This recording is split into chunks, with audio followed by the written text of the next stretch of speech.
जय हिंद दोस्तों। आपका यूपीपीसीएल का एग्जीक्यूटिव असिस्टेंट का एग्ज़ाम होने वाला है 21 तारीख से 30 तारीख तक, 26 को छोड़ के। तो इसमें आप लोगों के लिए एक सुनहरा अवसर क्यों है, उस बारे में बात करेंगे। ये सुनहरा अवसर आप लोगों के लिए इसलिए है क्योंकि अभी कल ही एक लिस्ट जनरेट हुई है, जिसमें से कि 23 और 24 तारीख को जो एएसआई वाले स्टूडेंट्स थे उनकी स्टेनो है 23 और 24 को, और उसमें 3000 बच्चे हैं। तो ये आप मान के चलिए कि 1000 या फिर आप 500 बच्चे, तो 1500 बच्चे मान ही सकते हैं आप, 1000 से कम नहीं होंगे जो 23 और 24 में जिनका यूपीपीसीएल का एग्ज़ाम होगा। और नो डाउट वो अपनी स्टेनो ही देने जाएंगे, यूपीपीसीएल का एग्ज़ाम देने नहीं जाएंगे। और जहाँ तक आप लोगों को ये भी पता होगा कि 1 दिसंबर से जो है वो एसएससी सीजीएल का एग्ज़ाम स्टार्ट है। तो एसएससी से सीजीएल में तो हिंदी आती नहीं है, कंप्यूटर का भी उतना रोल नहीं रहता। तो आप ये मान के चलिए कि यहाँ पे 45 नंबर की हिंदी है और कंप्यूटर आपका क्वालिफाइंग है। अगर आप कंप्यूटर पास नहीं कर पाएंगे तो फिर आगे आगे का कोई मतलब नहीं है। और कंप्यूटर आपको पता होना चाहिए कि अच्छी खासी कंप्यूटर आती है यूपीपीसीएल में। जो लोग हल्के में पढ़ के जाएंगे उनका कंप्यूटर ही नहीं निकलेगा। और अगर हिंदी की बात करें तो सीजीएल में आती नहीं है, तो हिंदी पे भी वो लोग फोकस नहीं कर रहे होंगे। और आज ये आप मान के चलिए कि कोई भी स्टूडेंट है वो एक ही टारगेट बना के नहीं चलता है, मल्टीपल्स एग्ज़ाम्स में वो बैठता है और उन एग्ज़ाम्स देता है।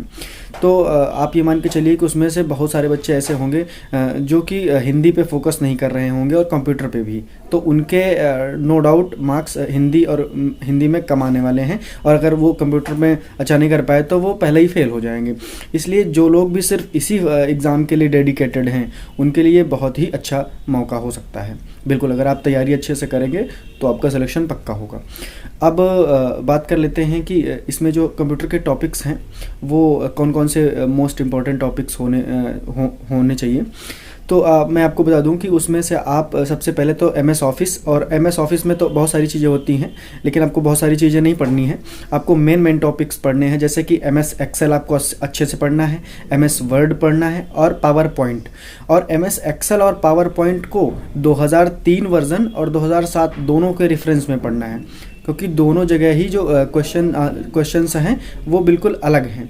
ठीक है, थोड़े थोड़े से उनमें चेंजेस हैं, तो आप दोनों का रेफरेंस लेके बिल्कुल चलिए, पावर पॉइंट, एक्सेल और वर्ड का।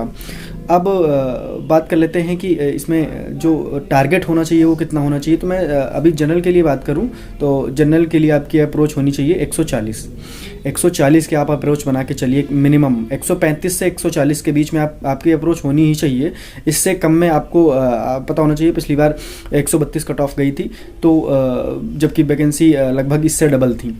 तो इस बार मान के चलिए कि 135 से नीचे कट ऑफ जानी नहीं है। 135 से 40 का आप अगर जनरल कैटेगरी में है तो अपना टारगेट बना के चलिए। अब एक बात आती है कि क्या तुक्का लगा सकते हैं, तो बिल्कुल आप तुक्का लगा सकते हैं, लेकिन अब ये नहीं है कि आपको 4 के चारों ऑप्शन नहीं आ रहे हैं तब भी आप जो है लगाए पड़े हैं, तो वो गलत हो जाएगा। अगर आपको 2 ऑप्शन में कन्फ्यूज़न है तो आप बिल्कुल तुक्का लगा के आइए, क्योंकि 1/4 नेगेटिव मार्किंग है।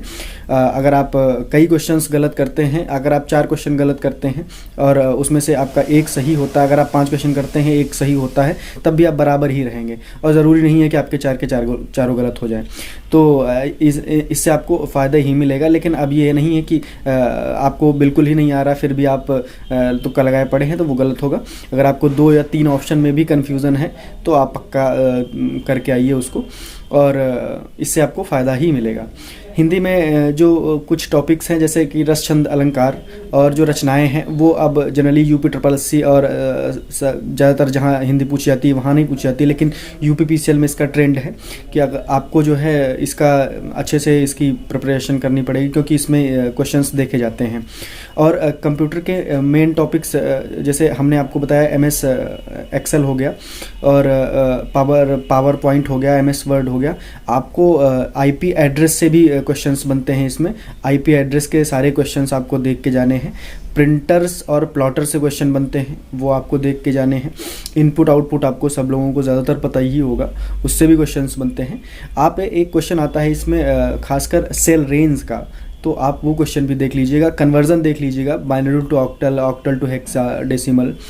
तो ऐसे सारे क्वेश्चंस बनते हैं। OSI मॉडल से क्वेश्चन बनते हैं और TCP/IP मॉडल से, इंटरनेट से। अगर आप इतना भी पढ़ लेते हैं तो डेफिनेटली आपका जो कंप्यूटर है वो क्रैक हो जाएगा। और कंप्यूटर अगर आपका निकल गया तो पेपर मान के चलिए कि निकल जाएगा। और बाकी अपनी तैयारी बनाए रखिए। जो लोग चैनल पे नए हैं वो चैनल को सब्सक्राइब ज़रूर करें, वीडियो को भी लाइक करें। बाकी आगे जो भी इस पे इन्फॉर्मेशन होगी, 21 तारीख को एग्ज़ाम होगा तो उसका भी रिव्यू मैं आपके लिए लेके आऊँगा और डेफिनेटली लेके आऊँगा। और आपको जो भी चीज़ें जेन्युइन होंगी वही बताई जाएंगी। बाकी कोई किसी प्रकार का आपको जो है गुमराह नहीं किया जाएगा। अपना ख्याल रखिए, पढ़ाई करते रहिए। जय हिंद।